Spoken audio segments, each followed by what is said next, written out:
Cindy, lycéenne de 16 ans, fait face à un sérieux problème. Non, c'est pas vrai. Elle est enceinte et prise au piège. J'ai dépassé les délais des 3 mois. Je suis obligée de le garder. Je vais me faire tuer.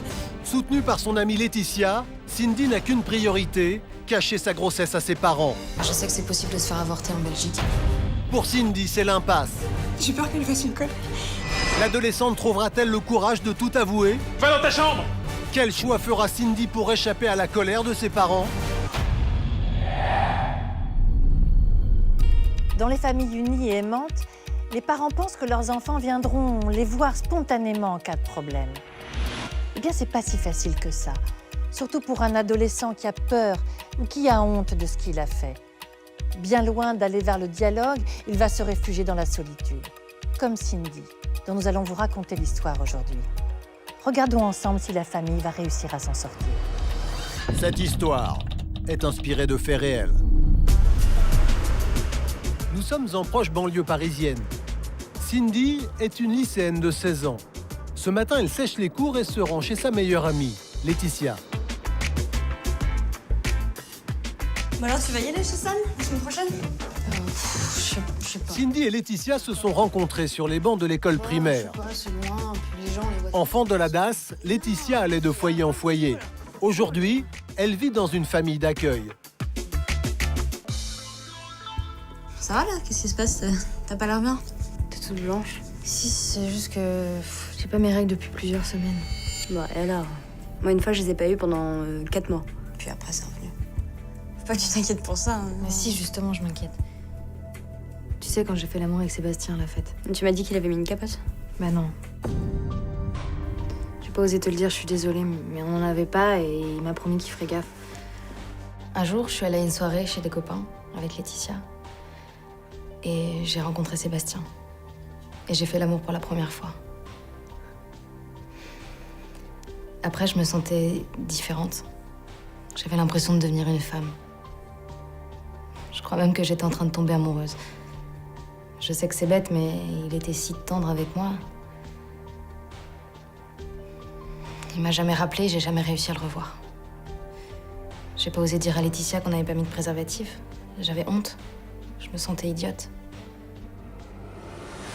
T'as déconné là, enfin... T'as fait un test au moins? Non. J'ai trop honte d'aller à la pharmacie pour ça. Ils vont tous me regarder trop bizarrement. Qu'est-ce que je vais faire si je suis enceinte, Laetitia? Non, ça se trouve t'es pas enceinte, ok?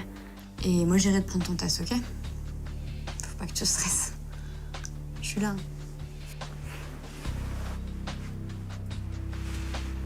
Je flippe trop d'avoir fait une connerie.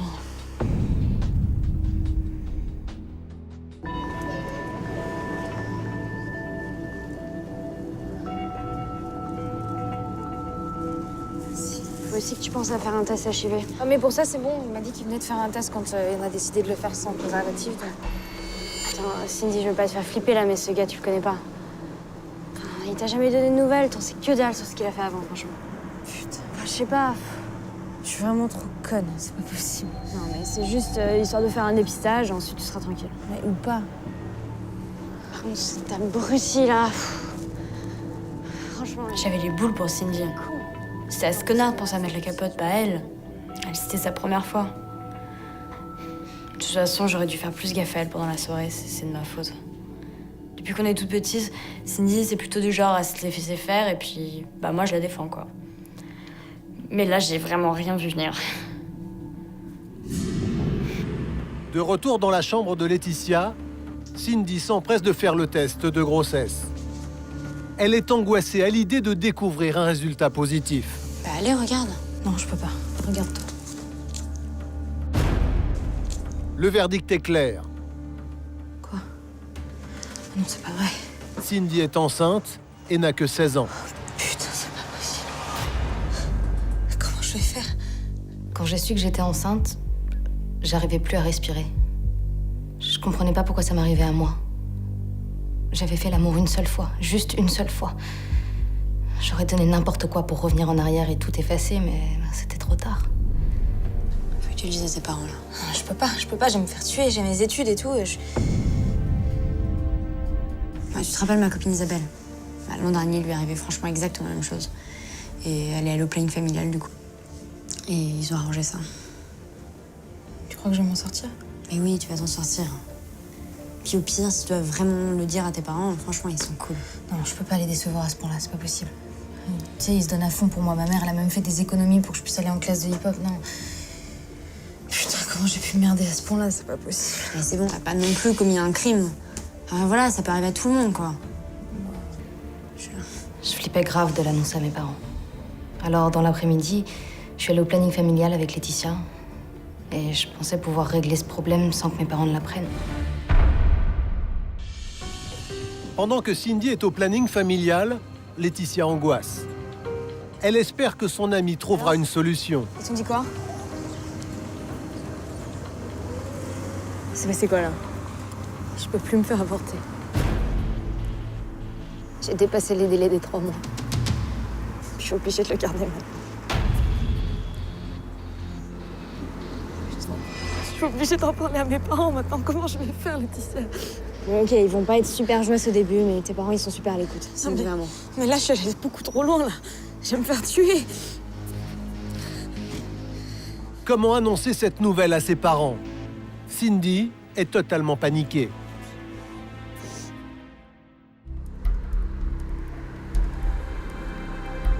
Elle rentre chez elle dans ses petits souliers. Manque de chance ce soir-là à la maison, l'atmosphère est particulièrement tendue. Bonsoir.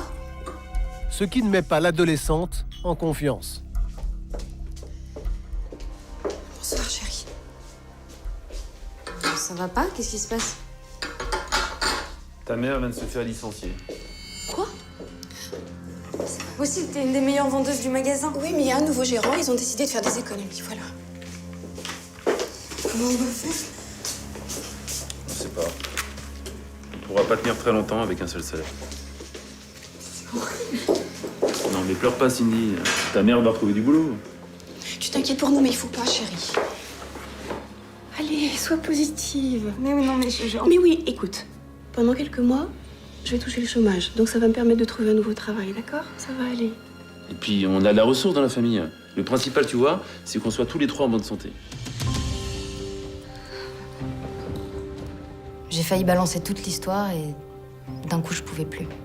C'était vraiment impossible pour moi de leur dire. Je voulais pas les inquiéter encore plus. C'était le cauchemar. Plus cette journée avançait et plus moi je m'enfonçais. J'avais l'impression qu'on pouvait pas faire pire que ce que j'avais fait. J'étais hyper angoissée. J'ai pas dormi de la nuit. C'était horrible. Après une nuit sans sommeil, Cindy manque une fois de plus les cours. Laetitia fait de même et l'accueille chez elle. Je suis crevée, hein, j'ai pas dormi de la nuit. Tu veux un café? Là, je veux bien. Cindy a besoin de son soutien. Il faut que je trouve de l'argent. Pourquoi? Je sais que c'est possible de se faire avorter en Belgique, mais faut que je trouve de l'argent. Cindy, t'es mineure. Tu pourras jamais rien faire sur tes parents. Faut que tu leur dises maintenant. Tu peux pas rester comme ça, là. T'es presque enceinte de 4 mois, enfin... Merde, réagis, on parle d'un gosse. Faut que tu réfléchisses vraiment, là. Faut que tu réfléchisses avec eux, en plus. Je peux pas, j'y arriverai pas. Mais si... De toute façon, t'as pas le choix. hein. Je savais bien que dans le fond, Laetitia, elle avait raison. Mais je pouvais pas leur dire. C'était trop dur. Alors le soir, quand je suis rentrée, j'ai encore fait comme si de rien n'était, mais... j'ai pas tenu très longtemps. C'est un de mes pires souvenirs.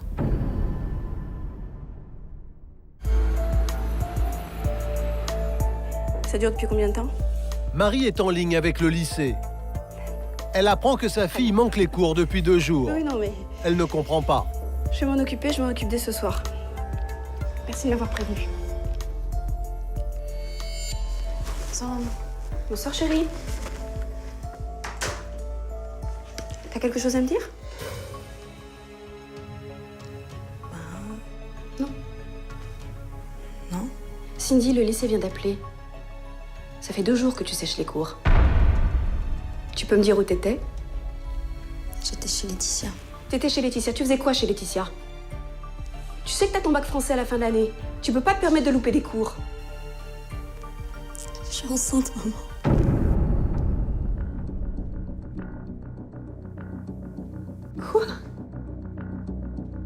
Je voulais pas y croire. Cindy, c'était encore une enfant. Elle a toujours été facile, on n'a jamais eu aucun problème avec elle. J'avais confiance en elle. Je pouvais pas imaginer qu'un truc pareil nous tombe sur la tête. Marc est rentré du travail quelques minutes après. Franchement, j'aimerais bien oublier ce qui s'est passé ce soir-là.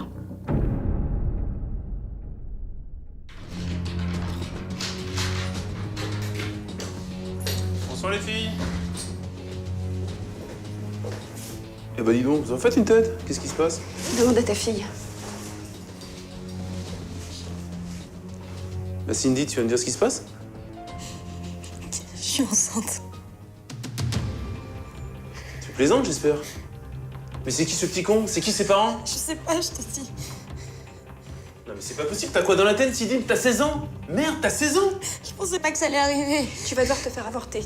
Je peux pas. Je peux pas. Comment ça, tu peux pas? Tu veux le garder en Je plus? suis enceinte de 3 mois et demi. Je vais se faire avorter après. Ça m'a rendu fou. Imaginez ma fille couchant avec un mec m'était insupportable. Elle n'avait que 16 ans. Ce soir-là, j'ai pété les plombs. J'arrivais plus à me raisonner. Je m'étais jamais retrouvé dans cet état-là. Aujourd'hui, je le regrette. J'aurais jamais dû réagir comme ça. Je lui ai fait tellement peur. Quand j'y repense, je me déteste. Dégage, je veux plus te voir. Va dans ta chambre. Tu dégages, t'es dit, va dans ta chambre! T'es qu'une petite traînée, je veux plus te voir! Lâche-moi, tu me fais mal. T'es la honte de la famille! T'as pas le droit de me parler comme ça. Je suis ton père, tu dois m'obéir. Et je peux te dire qu'à partir de maintenant, tu vas arrêter les conneries. On t'a pas élevé comme ça. Tu me dégoûtes.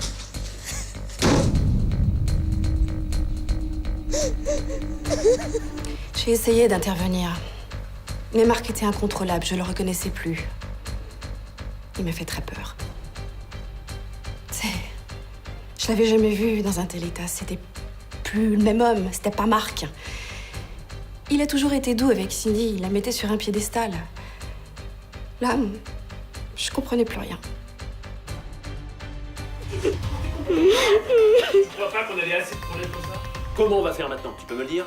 Quand je pense qu'en suppliant le 4 pour cette gamine, il est hors de question que j'assume les conneries de cette petite salope. Je te signale que tu parles de notre fille. Ouais, ben notre fille. C'est pas ça. N'importe qui. On n'en serait pas là aujourd'hui. Ah bah oui, ça va être de ma faute maintenant. Je comprenais que mon père soit en colère, mais là, sa réaction était trop violente.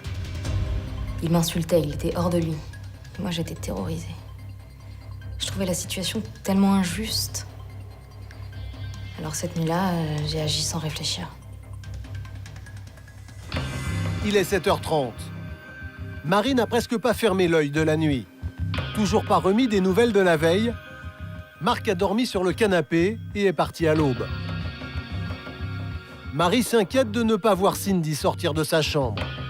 Cindy. Cindy, s'il te plaît, réponds-moi.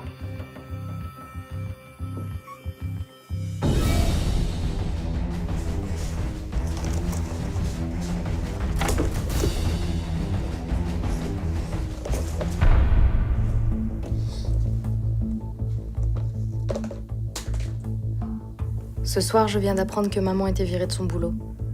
Je voulais leur dire, mais j'ai trop peur de les décevoir. Comment je vais faire? Je me sens mal et j'ai peur.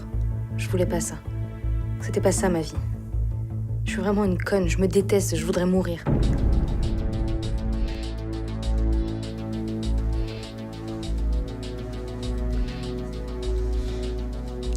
Cindy, c'est moi, mon cœur. Je t'en supplie, rappelle-moi. Il faut qu'on parle toutes les deux. Tu sais, t'es pas toute seule. Je suis là, moi. Rappelle-moi dès que t'as ce message. Toute la nuit, j'avais essayé de rentrer dans sa chambre, mais elle s'était enfermée à clé. Sur le coup de 5 heures, j'ai abandonné. J'étais épuisée et puis j'ai dû m'endormir. Je pense que c'est à ce moment-là qu'elle a dû s'enfuir. Je m'en suis beaucoup voulu. Elle devait se sentir tellement seule après tout ce qui s'était passé. Mais pour moi, elle était allée se réfugier chez son amie Laetitia. Sans attendre, Marie se précipite chez Laetitia dans l'espoir d'y retrouver sa fille. Sur Laetitia, Cindy est là. Non, pourquoi? Elle s'est enfuie pendant la nuit de maison. Non, je l'ai pas revue depuis hier soir. J'imagine que t'es au courant pour sa grossesse. Elle flippait trop de vous en parler. Et elle a pas laissé un mot ou quelque chose comme ça? Non, rien.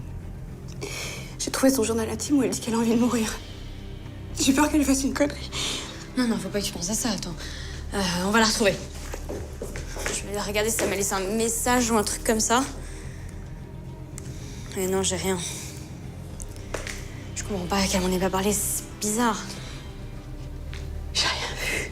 Si tu savais comme je m'en veux. Attends, c'est pas de ta faute. Tu pouvais pas savoir. Tu sais pas où elle peut être. Bah, y a pas mal d'endroits où on aime aller toutes les deux, donc il faudrait aller voir là. Et on peut aussi appeler les gens de son lycée, peut-être qu'ils seront au courant de quelque chose. Ok, faut pas que je traîne, je veux pas qu'elle fasse une bêtise. Bah attends, je viens avec toi.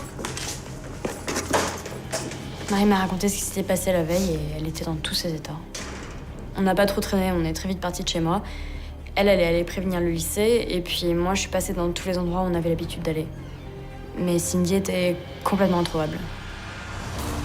Toute la journée, Marie et Laetitia arpentent les rues à la recherche de Cindy. Fatiguée et découragée, elle rentre chez Marie dans l'espoir de la trouver. J'étais morte d'inquiétude. J'imaginais des tas de scénarios horribles. J'avais juste envie que quelqu'un vienne me réveiller pour me dire que tout ça, c'était juste un cauchemar. Je souhaite à personne de vivre ça. Je crois qu'il n'y a rien de pire que la disparition de son enfant. Et je savais très bien que s'il lui arrivait quoi que ce soit, je m'en remettrai jamais. Cela fait plus de 24 heures que Cindy déambule dans les rues désertes. Inconsciente du danger qu'elle court, elle ne conçoit pas l'idée de rentrer chez elle et d'affronter une nouvelle fois son père. Marie a tenté à maintes reprises d'avertir son mari de la disparition de Cindy. Mais celui-ci n'a répondu à aucun de ses appels. Cindy a disparu. Ça fait des heures que j'essaye de te joindre. Oh, Marc, je suis en train de te dire que ta fille a disparu. Merde! J'ai bu quelque chose? Mais oui, tu peux quelque chose à cause de ton caractère de merde si on en est là. Mais quel con! C'est de ta faute tout ça. De ma faute? Mais moi, j'y peux rien si ta fille se comporte comme une pute. Pour Laetitia, c'en est trop. Elle, qui n'a jamais connu ses vrais parents, ne supporte pas l'indifférence de Marc. Franchement, vous êtes une famille quoi, merde! Vous devez vous serrer les coudes, enfin ça sert à quoi d'avoir une famille sinon? Elle a besoin de vous, Cindy, là. Ne la laissez pas tomber. Cindy, elle vous aime. Et puis elle est tout pour vous. Bon, ok, elle a fait une connerie. Mais franchement, vous pouvez pas savoir à quel point elle s'en peut vous décevoir.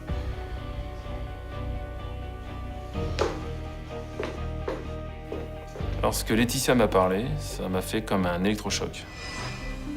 Je me suis senti tellement con. J'avais cette gamine devant moi, là, qui avait pas de vraie famille. Et moi, j'étais là, en train de détruire la mienne. C'est à ce moment-là que j'ai pris conscience que mon passé me revenait en pleine gueule. Depuis des années, je traînais derrière moi une blessure que je voulais pas voir, que j'avais enfouie petit à petit. Et d'un coup, tout ça est remonté à la surface. Marc n'en peut plus. Son silence cache un lourd secret. Dans la soirée, il fait son mea culpa et dévoile à sa femme une sombre partie de son passé. Tu sais, Marie, il y a quelque chose que je t'ai jamais raconté. Je t'écoute. Ça s'est passé quand j'avais à peu près le même âge que Cindy. Je sortais avec une fille et elle est tombée enceinte. Pour moi, c'était impossible d'avoir un enfant. On était trop jeunes.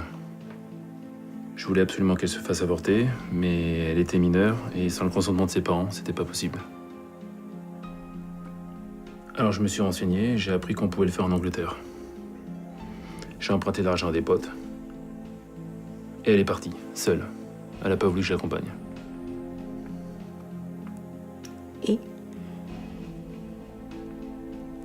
Et là-bas, ça s'est très mal passé. Elle a perdu beaucoup de sang. Et elle est morte. Et j'étais même pas là.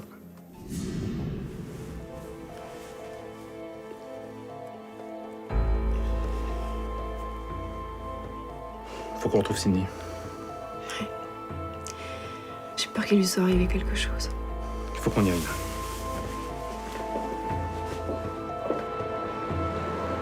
Laetitia n'abandonne pas les recherches. Toute la nuit, elle erre dans les rues pour retrouver Cindy. L'angoisse la gagne au fil des heures. Je crois que ça a été la nuit la plus longue de ma vie. Je suis repassée plusieurs fois dans tous les endroits où j'étais allée dans l'après-midi. Mais bon, je commençais à plus y croire. Il est 3 heures du matin et les parents de Cindy n'ont toujours aucune nouvelle de leur fille. L'attente est insoutenable, ils imaginent le pire. Marc contacte le commissariat et s'impatiente. S'il lui arrivait quelque chose, il ne se le pardonnerait jamais. J'en ai marre de cette musique à la con, là. Putain. Il décide d'agir. Bon, allez, je peux plus attendre. J'y vais. Je file au commissariat. Je rappelle Laetitia, d'accord? Ouais. Bisous. On se tient au courant. Ouais. Les recherches de Laetitia finissent par porter leurs fruits. Je suis passée devant le parc où on allait quand on était petite. Je l'ai retrouvée là au petit matin, seule au milieu du parc, assise sur une balançoire. Au début, elle voulait pas me suivre et puis j'ai réussi à la convaincre. J'étais tellement contente qu'il ne soit rien arrivé.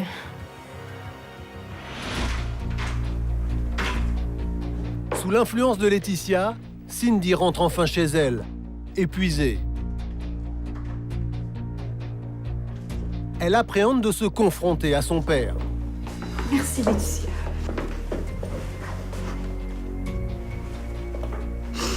J'ai eu tellement peur. Ça va? T'as rien? Non, j'ai rien, c'est bon. Viens, t'essors.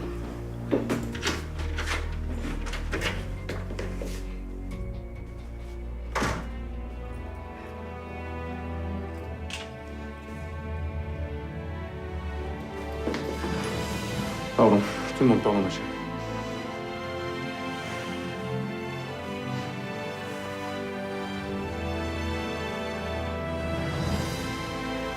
Je t'aime, papa. On sera toujours là pour toi. J'avais jamais vu mon père comme ça. Je l'oublierai jamais. Il m'a raconté son histoire et ça m'a permis de comprendre beaucoup de choses. Même si cette histoire a été très dure au début, ça nous a permis de nous rapprocher. Ça a été une épreuve dans ma vie, mais j'ai l'impression que quelque part, ça a été une chance aussi. Avec le soutien de ses parents et de son ami, Cindy a été au bout de sa grossesse. Le petit Kevin est né et va très bien.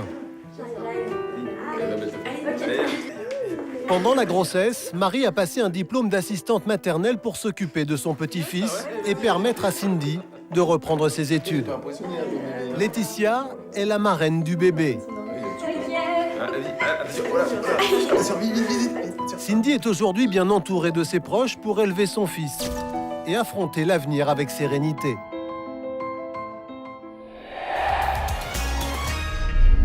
Cette émission est terminée. À très bientôt pour un nouveau numéro.